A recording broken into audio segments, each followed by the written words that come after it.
Welcome back to Unseen Cuisine. I'm Chef Rick, and this is where food heals and flavor inspires. Today, we're talking about plating. And for many blind and low vision cooks, plating can feel like one part of the cooking that people assume that we can't do. But I want you to understand one thing right now. Plating is not about eyesight first. Plating is about awareness. It's about understanding where food lives on a plate through touch, spacing, texture, temperature, and control. Because when you plate with intention, the plate starts making sense in your hands. So let's slow this down and let's talk about it. Take your empty plate for a second. Run your fingers gently along the rim. Feel that border? That edge become a frame for your reference. That's your boundary. That's your orientation point, your starting line. Now imagine placing your protein at 6 o'clock, not touching the edge, not crowded. Leave enough space for 2 fingers to distinguish between components. That empty space matters.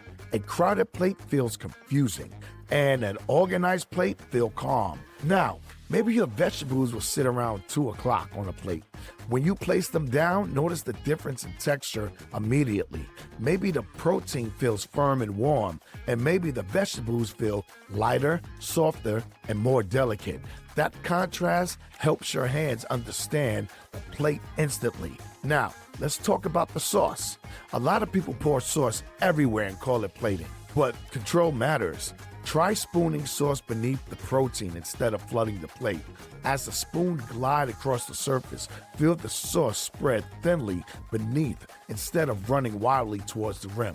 That creates structure, that's control. Now think about height. If you stack everything too high on a plate, it becomes unstable and harder to navigate.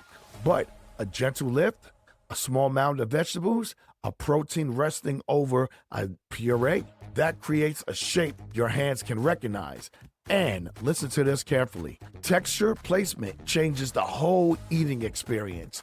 If something crispy sits beside something soft, your dinner experience contrasts immediately. Crunch besides silk, warm besides cool, firm besides tender. That's plating too. That's sensory design. Honestly, blind cooks often think more deeply about this than sighted cooks do because we're forced to understand how food physically moves across the plate.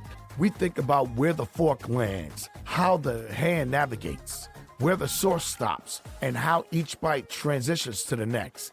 That's not a limitation, that's awareness. That's intentional cooking. So don't chase perfection, chase organization, chase balance, chase confidence. Because when the plate feels organized in your hand, the kitchen starts feeling organized in your mind.